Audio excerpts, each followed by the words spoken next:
everyone. Welcome to Live Powerful and Feminine. I have the amazing PJ Dixon with us today, and I'm so excited to be interviewing him. Hello, PJ. How are you? I am Groovy Love, and you? I'm amazing. Thank you. So PJ, despite his disability, which was expected to take PJ's life at 7, he chose to live and live well.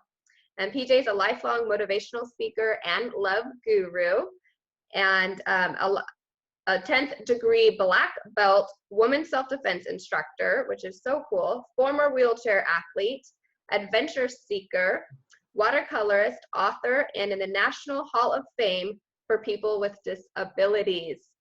And he also, an interesting fact, he has changed his name 4 times throughout his life. And all of the 4 names mean love. So that is so interesting, and I cannot wait to talk to you about that story. So welcome, PJ.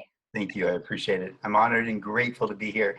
And I love love. So and I value femininity. I was raised primarily by a single mom who was very feminine, and it gave me this real appreciation and value for the power and the influence and the importance of the feminine in our world, especially today.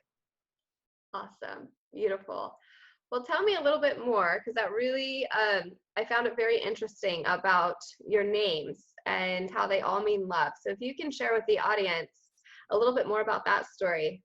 Sure. So I haven't changed my names 4 times, but my name has been changed 4 times. When I was in my mom's womb, I was going to be named PJ no matter what. I've always been PJ since before I was ever even born, because I was born Paris James Custer IV.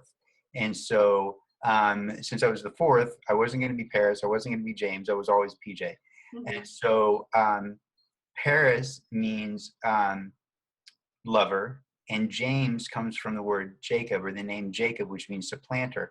And supplanter means under the foot. And in many traditional cultures around the world, the bottoms of your feet are like the lowest part, so you never show that to somebody else.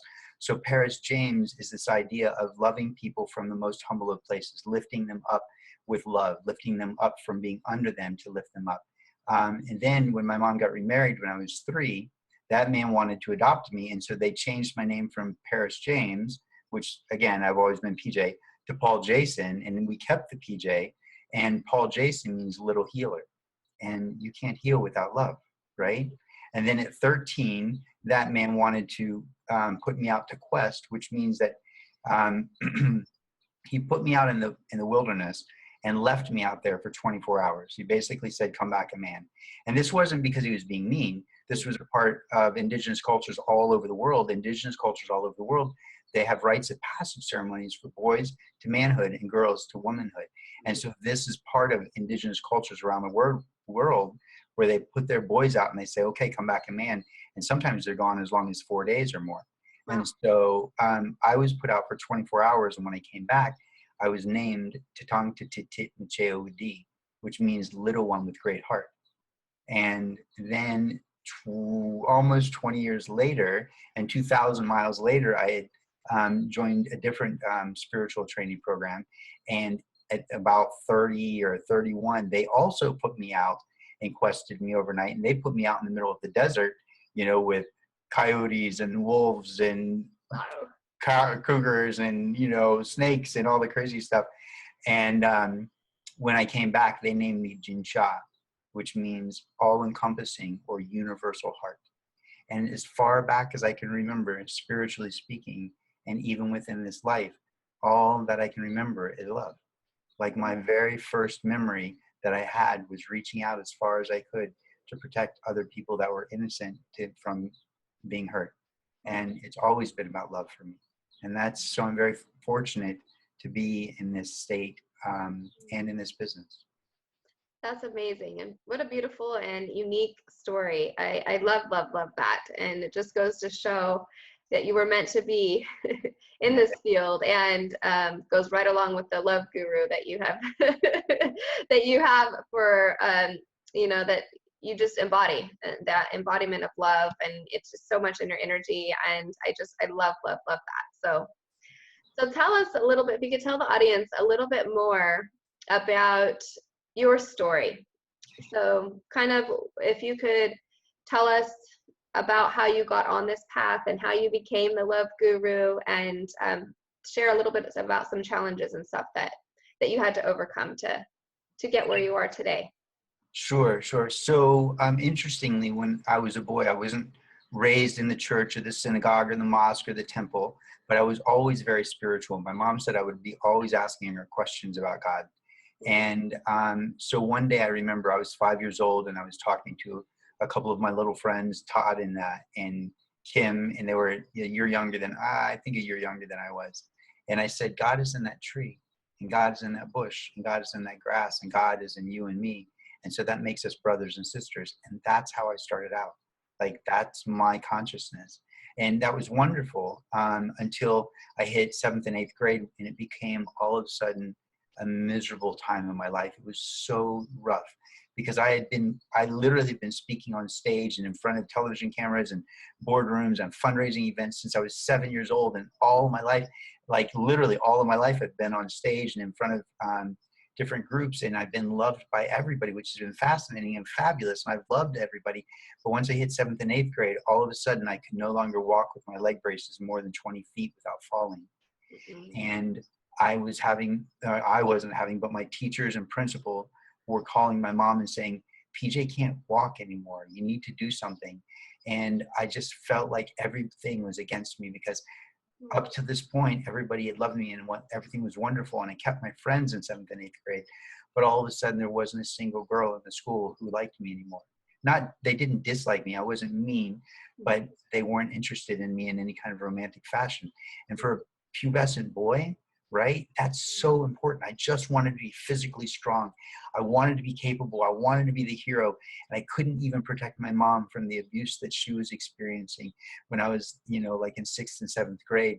And I wasn't able to protect her from that. There were times when my dad would lock the door and my mom would be running around the house, screaming, pounding on the door, trying to get in. And as a small boy, I wasn't able to fight back. And so in the 8th grade, they put me into an electric wheelchair, the doctors, because I just couldn't walk anymore. And it felt like a death sentence. It felt like the life sentence. Like everything had been stolen from me. I already wasn't strong enough to protect my mom. I wasn't getting any interest from the girls. I couldn't participate in sports, and everything was stolen from me. And I just felt like any sense of masculinity, that sense of need to be the hero, was just lost. It was such a dark time for me. And in fact, arguably, probably the only really dark time for me. My grades were terrible. It was such a rough time. And then all through high school, what I realized was I had to sacrifice my own sexuality. I had to sacrifice my own sense of masculinity just to have the attention of women. So I made everyone my friend. And it was super easy. And I loved it. And it was valuable and beautiful and wonderful. But there was no honor or integrity for me in my own masculine, because I wasn't able to be the man that I wanted to be, or the young man that I wanted to be. Even though at 13, my dad had questioned me, and I came back and, basically was like, okay, now I expect you to be a man, like this idea.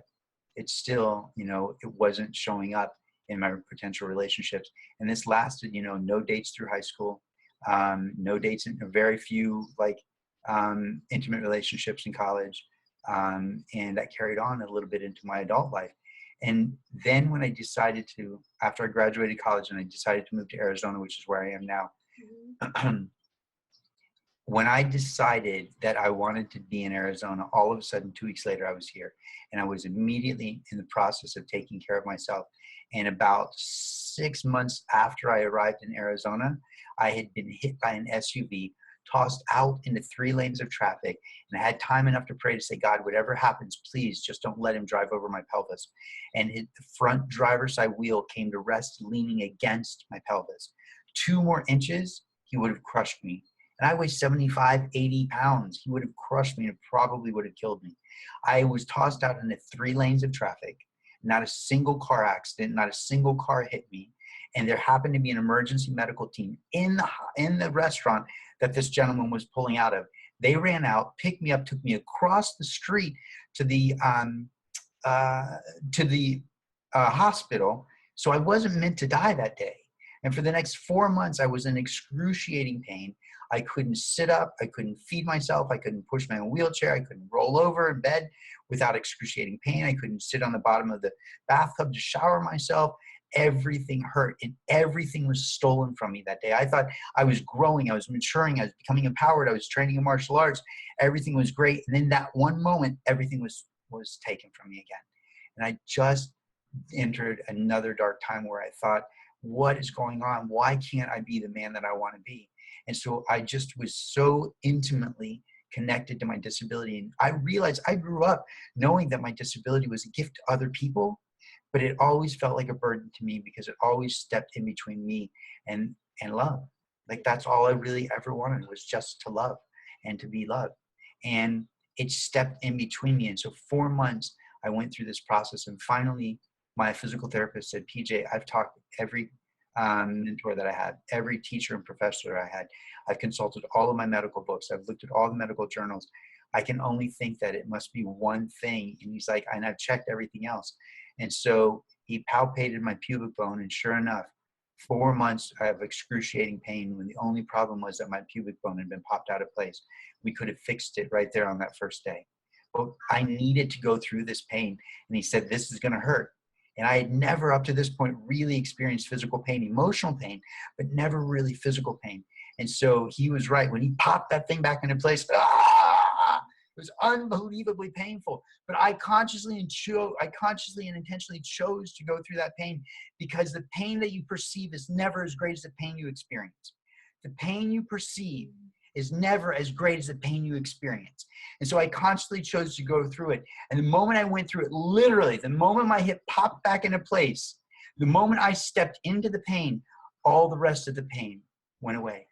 And there was this amazing sense of appreciation, this amazing sense of gratitude, this amazing sense of love for myself, that I had my life back. You see, 10 months earlier, I had been literally, the night I arrived in Tucson, I sat down and prayed, and I said, God, what is it that you want me to do with my life? I believe I'm in Tucson for a reason. Tell me, I'll do anything that you tell me to do. And I just got quiet, and I got still. And this pillar of golden light came down through the ceiling, entered my body, and filled me up. And I heard one word: love. And then in that moment, I knew that it didn't matter what I did. What it mattered is that I did it with love. And so I had spent the next 10 months thinking that all I had to do was continue to do what I'd done all my life, which is love other people, which was super easy. But in the end, the truth was that in that moment when my physical therapist popped my hip back into place, when I chose to step into that perceived pain, right? The moment that I stepped in, all of a sudden, I had this sense of amazing appreciation for the life that I thought I had lost, and the life that was before me now, the freedom and the gratitude for everything coming back to me. And in that moment, I realized that message of love was not a message of teaching me to love other people, because I already was doing that. It was teaching me to learn to love myself so that I could later learn to love other people. And in that process, I started to change all of my speaking and all of my coaching to be about love, loving yourself, accepting yourself, reducing and releasing the resistance and overcoming the obstacles, separating you from love, loving yourself, and separating you from loving the life that you're born to live. Wow. So that's who I am. Love that. That is such an amazing, powerful story. And I just kept thinking the whole time, like, wow, you are a huge inspiration, PJ, and your story is truly radical, like just radical and transformational, and just really touching. And I love that you came to that realization when you got and heard that word love, that it was a message to love yourself. And that is so huge with women, and so huge with me. And like you were saying, and I know so many women that are watching right now, learning to love yourself is one of the most powerful and transformational. It will literally take you into a whole new life and a whole new perspective and a whole new meaning. And in all of your relationships following that, yes, whether they're platonic, with strangers, your best friends, your family, a lover, right? Your children, all of your relationships, post learning to love yourself, begin to change. And they start to change as you start to change. Yeah. So if you could explain, if you could go into that, PJ, how do you help women and how do you transition them from not loving themselves or not really knowing what that piece is missing, and maybe they're outside, trying to validate their worth or doing things? How do you help them overcome that hump so that they can learn to love themselves? First and foremost, love is always present. The problem is that you just aren't aware of it because it's been, what's the word? It's been covered by blankets. And think about love like a fire, okay? That burns inside of us at our deepest core, at our soul level, at our heart level, right? And it's just been squelched by wet blanket after wet blanket after wet blanket. And each one of these wet blankets are, you can't, you're not smart enough, you're not good enough, oh, you're just a woman. I don't feel worthy, I don't feel valuable, I don't feel appreciated, I'm tired, I'm overworked. And all of these judgments, and then the distractions of every day, the obligations that I have to do this, I have to do this, this is expected of me, my children come first, my man comes first, my family comes first. All of these unbelievable obligations will begin to squelch your fire. But trust me when I say the coals will still be warm when you get there. So instead of teaching you to love yourself, I teach you, just like I said earlier, to release the resistance and overcome the obstacles that are separating you from love. So one of the first things we do is we look at what's not working for you. Where are you hurting? Where is the pain? And let's figure out how to handle that and remove that. And so once we start to remove that, all of a sudden you feel lighter. Remember that adage that says, this straw that broke the camel's back, Yeah. right? If you feel broken and you feel almost broken, you're like, oh, I just don't know if I can go on. If we remove one straw from your back, if we look at your whole life and we go, oh my God, there's all these obligations on me. If we look at one thing, even sometimes way back in the day when people had checkbooks, right? Sometimes back in the day, I would just balance my checkbook. And I would feel like, oh my God, okay, I can deal with all the rest of the pressure because I took one straw off the camel's back. So that one, removing that straw means I get my back, right? It's not going to be snapped. It's not going to be broken. And sometimes it's a pile of paper. Sometimes it's a phone call that you've been dreading, right? If you do one thing and you remove that, all of a sudden your soul integrity, S-O-U-L integrity, and then also S-O-L-E, your soul integrity starts to shine. You start to identify, why am I born? Who am I? What is it that's really important to me? What is it that I want? And when you start to listen to that, when you start to listen to your own calling, your own soul calling, your own heart's calling, and you start being courageous enough to step into that, all of a sudden you start nurturing yourself and loving yourself so that you can continue to act with integrity, which is often for a woman nurturing others. But it's first and foremost important that you learn to nurture yourself. And the way you learn to nurture yourself is let's remove the resistance that's creating separation from you and your core calling, from your real heart, who you really are. And sometimes it's as simple as just sitting down and taking a bubble bath, or going for a hike, or sitting down and praying. Like even you and I, right before this, right? You were coming from a place where you're like, okay, got to do this, got to do this, got to do this. You had all these things that you're accomplishing. So you showed up like really in your like energy, like really in this space, accomplish, do. And I was like, are you okay? And you're like, yeah, I'm fine.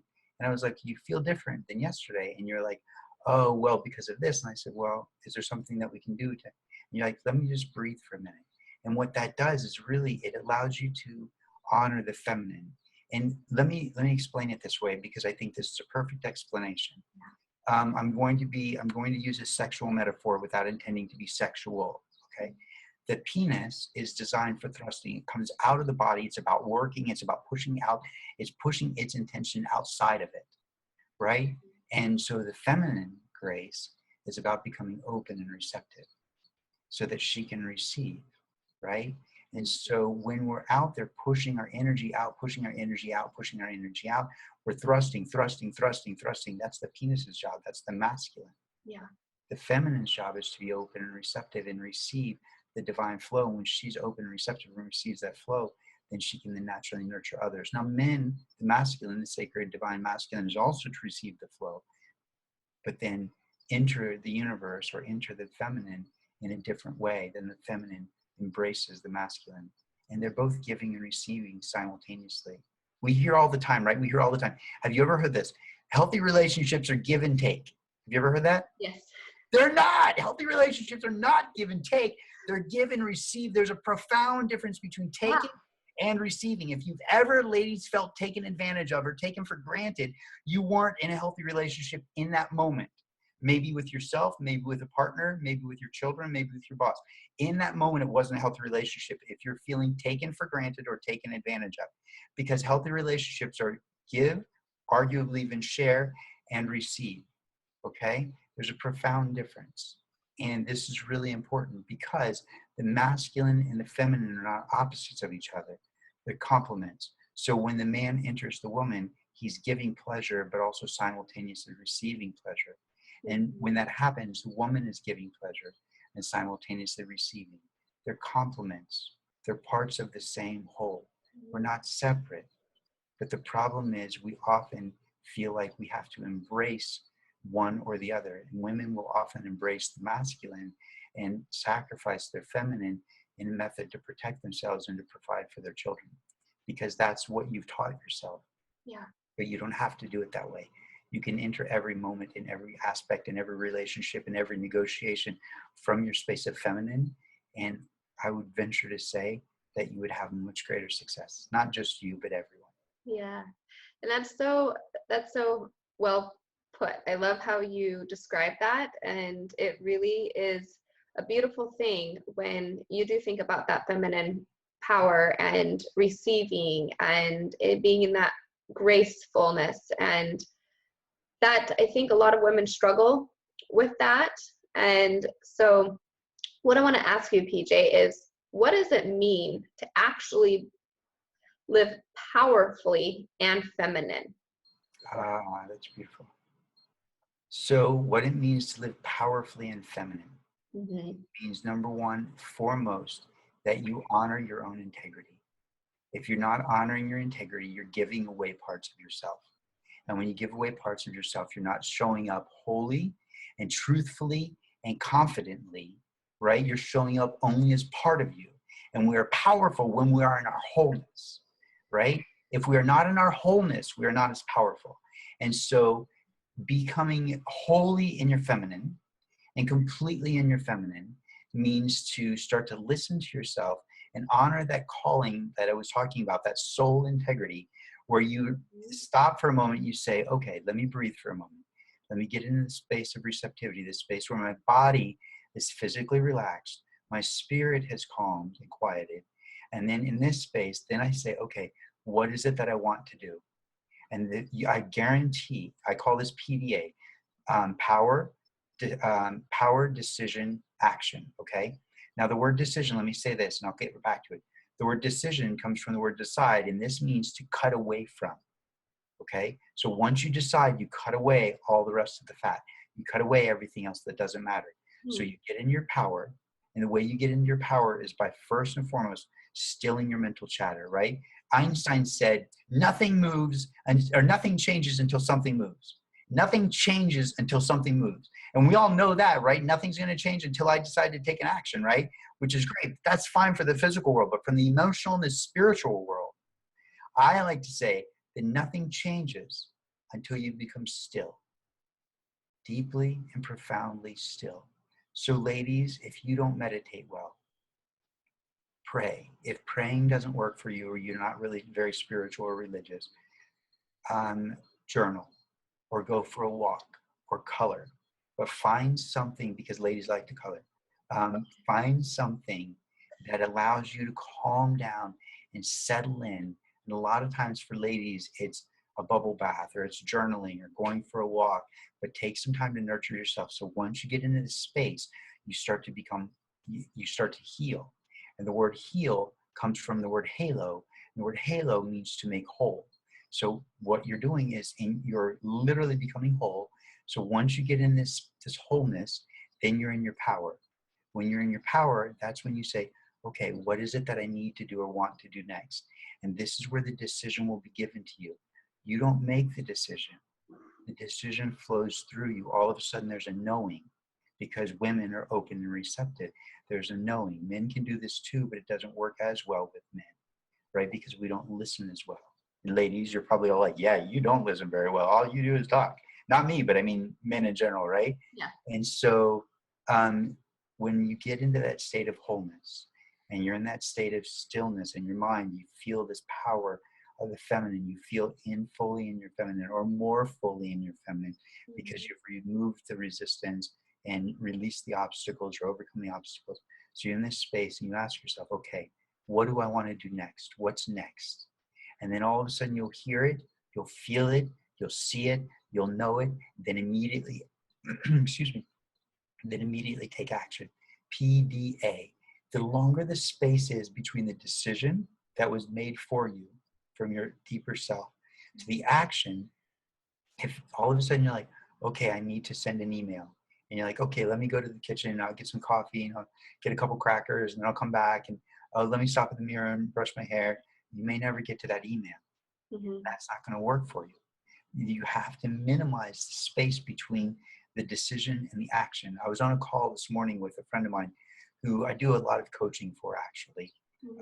And I was explaining to her, because one of the ways that she breaks up this feeling of like negativity and overwhelm is she gets on a trampoline, like one of those little mini trampolines, and she jumps up and down, right? And all of a sudden the dopamine starts to flow and you start to feel pretty good and you're feeling amazing. Once you feel pretty good and all that crap and obligations are washed away and you're just like silly and fun and light and cheesy and goofy and everything's wonderful and fun and playful again, you can ask yourself as you're jumping up and down and smiling, having a wonderful time, okay, what do I need to do next? What am I going to do as soon as I get out of here? And you'll have that download, you'll have that feeling, jump off the trampoline and go and walk over and take action immediately. I don't care if it's a phone call, going to hug your youngest, your oldest, your husband, your wife, right? Doing an email, picking up, starting to write your book, whatever it is, immediately start to do it. You don't have to understand why the universe is suggesting that that's what you do next. You just have to obey. You just have to follow. And when you follow suit, what are you doing? You're receiving. And when you're receiving, as a lady, you're fully in your feminine. And what will happen is it will be revealed. The wisdom will be revealed later as to why that action took place. Okay? Trust in the process of healing by going to a place of stillness and finding your stillness. It all starts right there. That's how you attain your feminine power. Is that okay, Jess? Wow, I love that explanation. Yes, and it made so much sense.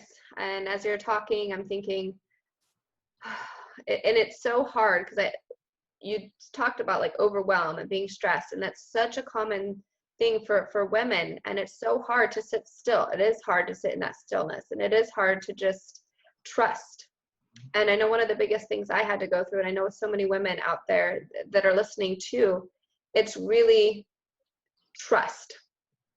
And there's a lot of things that start happening to us in our lives, and whether it's relationships or how we were raised or different things, that we lose that.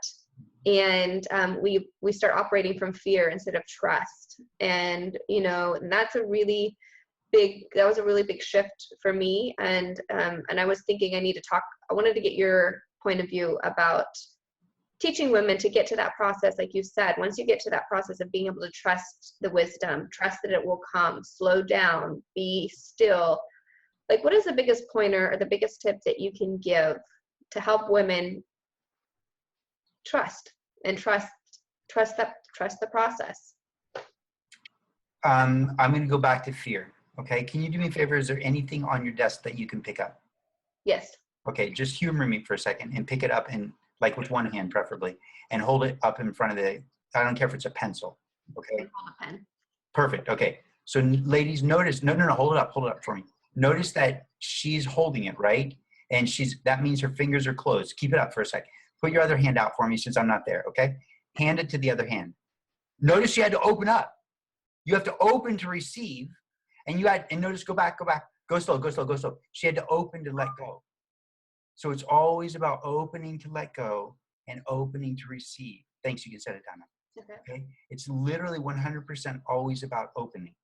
And when we're afraid, we're in fear. When we're in fear, we close down. When we close down, we're closing down because we're not trusting.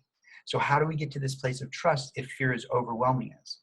First and foremost, we have to identify Is this actually legitimately a physical danger to me or my children or my partner or my friends or whoever I'm with right now? Is this a legitimate, actual physical danger that we need to be afraid of?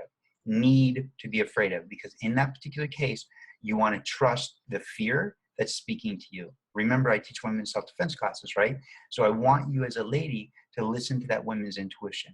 If you fear, like, if you're like, okay, I need to be afraid right here, like I genuinely need to be afraid because something doesn't feel right, okay, then be afraid and trust that and remove yourself from that situation and get to people that you can trust. Get to a place where you feel safe, because until you feel safe, you will never trust. Until you feel safe with your own decisions, you will never trust yourself. If you do something as simple as say, I'm only gonna scroll 3 more times on my Facebook feed, and then I'm gonna get off, but you scroll 4 or 5 or 10 or 20 minutes later, you're still scrolling.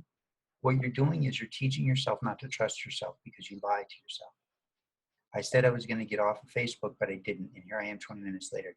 So how can I trust myself? So your level of self-esteem goes down. So when you say things like, you know what, I'm going to scroll 3 more times, I'm going to get off of here, and you hear that little voice that says, no, get off of here now, because 3 more times is just going to take away your time, and you really need to be or want to be going, get off of there right now. Listen to that intuition. When you start to listen to that intuition, all of a sudden you start to trust yourself. When you start to trust yourself, you start to trust that soul integrity. You start to come into that wholeness, right? That healing. And when you come into that state of wholeness, then all of a sudden you can trust yourself. And you can't trust, as ladies, you very often won't trust anybody else if you don't trust that you yourself are safe. And so the only way you're going to know that you're safe is by knowing who you are and trusting yourself first. So learn to trust yourself. And the only way you learn to trust yourself is by following through on the things that you say that you're going to do for yourself and for other people. For example, if any single moms are out there, I don't even care if you're a single mom, it doesn't even matter.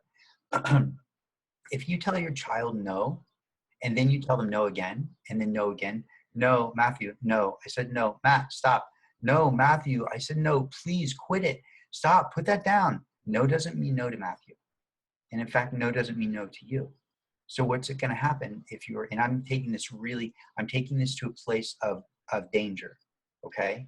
Because so often the things that we're afraid of and the reason we don't trust is nothing that's going to hurt you. It's just not going to hurt you, right?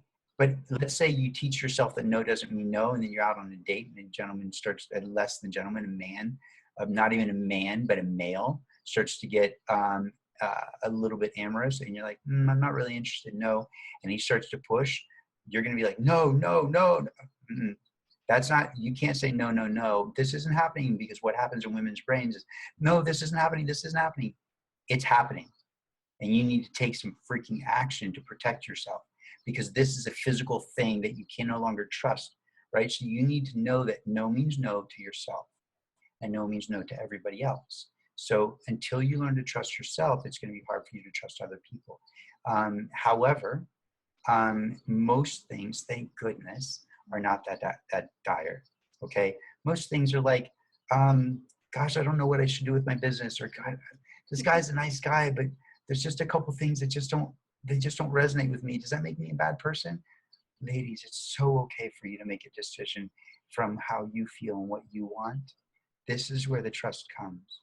When you start to really listen to your own heart, and if you're like, it just doesn't feel like, I don't really want it, but I should, you know, it should, they say it's going to be good for me, but it just doesn't feel right. I don't really want it. It's okay. Say no now. If later on you're like, gosh, I really wish I'd done that, I really need to do that. There's almost never a situation where you can't go back. Almost never a situation where you can't go back. And even if you made a mistake and you're like, gosh, I totally missed out on a great opportunity, I wish I'd done that. Next time you learn, or you learn from it this time. Next time you make a different decision. It's okay. Nothing is wrong in the world. Everything is right, because everything is an opportunity for us to grow. And we could have this whole philosophical debate about, well, child abuse and sex slavery isn't wrong. It's all, that's horrible, horrible, horrible. But it's all an opportunity for growth. It's all an opportunity for us to learn. It's not something that I would ever want anyone to go through. And that, in fact, that's one of the organizations that I like to donate money to, is an organization that's specifically designed to go in and help extract women from, and children from sex slave industry. But there's always an opportunity for growth. There's always an opportunity to become empowered. There's always an opportunity to learn.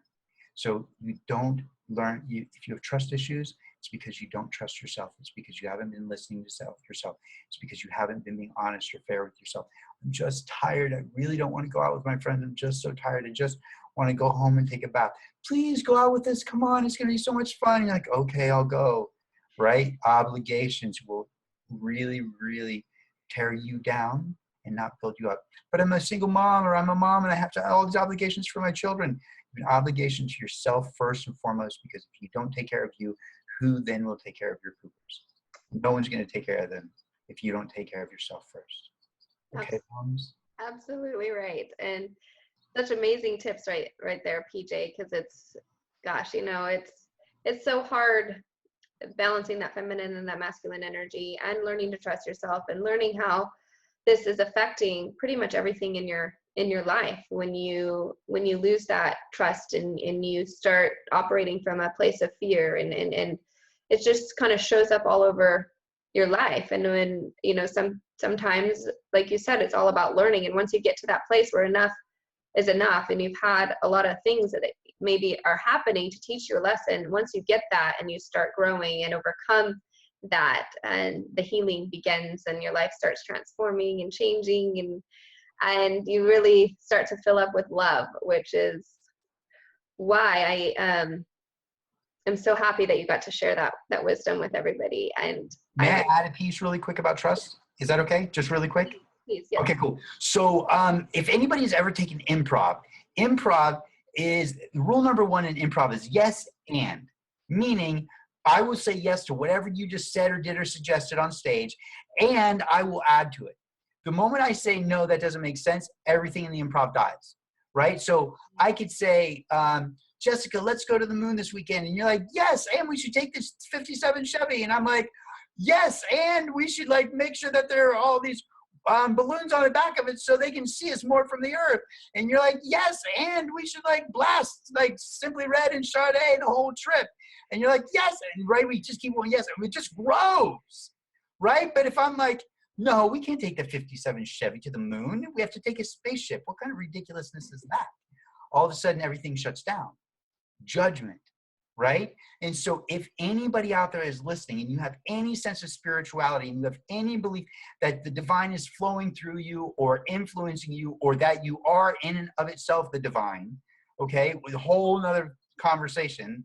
But if you are influenced by the divine in any way, then it's great for you to start trusting that, and trusting that things are appearing in your life for a reason, okay? And trusting those, saying yes and, okay, God, I don't know exactly why this is happening, but I'm going to say okay, and I'm going to go with it. I'm not sure what's up, but I'm just going to trust it and go with it. And the more you do that, like I'm even cheesy and giddy right now inside, I can feel this tingling sensation, because the moment you start saying, okay, God, I don't know why you're doing this, not, okay, God, I don't know why you're doing this, but I'm just going to trust it, right? But instead, okay, God, I don't really know why this is going on. It's kind of silly and ridiculous, or, you know, I can see where I could potentially be frustrated. Yeah. But I'm just going to be like, okay, I'm just going to ride this wave. I don't know where it's taking me, but I'm going to ride this wave and see how it turns out. Okay, cool. Yes, and, yes, and, yes, and, yes, and, yes, and. You build. And as you build, this beautiful sense of trust comes into you. You get more connected to the divine. You become more open to the divine flow, right? Because women are about openness. More of that flows through. You become operate with more integrity. You love more deeply. You become a better woman. Why? Because you started with trust. So important. And it stopped because you stopped feeling obligated and being afraid that people are going to judge you because you didn't follow through on all these things. Trust yourself. Trust your God first. Trust. Yes, and. Yes, and. Yes, and. I love that. I love that, PJ. I'm going to start using that, because just that, it just shifts your whole energy when you use yes, and. They're like, woo, the whole energy shifts, and that changes everything, the whole perspective, everything. So I'm going to, that's a big thing. And yes, I'm going to be using that. Yes, and. Yes, and. So I hear, PJ, that you have an amazing free gift for everybody that's watching. And if you could share what they can get from you. Lovely ladies, and any gentlemen who happen to be listening, it's totally fine. I know that so many times on the summits and podcasts, people offer like, download my free meditation and download my ebook, and all that's wonderful and great. Some of those are really, really juicy and delicious. Some maybe not so good. right? But some are really, really great material. But I know the real truth is sometimes you just need to talk to somebody and figure it out together. You need a partner, and that's me. So I would love for you to sign up for a one-on-one call with me, 30 minutes, completely free, completely complimentary, my Discovering True Love conversation. Just sign up very easily. The link will be in the website. It's calendly.com/pjloveguru/truelove. It's going to be in there. Sign up for 30 minutes and let's have a conversation about where you are in your life. And let's release that resistance, overcome those obstacles, and set you free. Yay! Yes, and, right? That's what I want you to say. Yes, I will do that, PJ, and I will be open and receptive to any suggestions that you have. And then I will say yes and to the next step of my life. Beautiful. Thank you so much. And I highly encourage all of you to click that, because PJ will change your life on that 30 minutes, and he will break through a lot of things that might be holding you back that you aren't aware of, and it will set you on a whole new path. So please take advantage of that offer, because he's giving so much value in that 30 minutes. And so, yeah, it's going to be life-changing. So please click that and take advantage of that, because he's not always offering that. So thank you. I'm honored. Thank you. I love you all so much. And even though I don't know you, I have love for you. And it's beautiful. So just receive it. And I look forward to talking with every single one of you. Awesome. Beautiful. All right. Bye, everyone. Bye.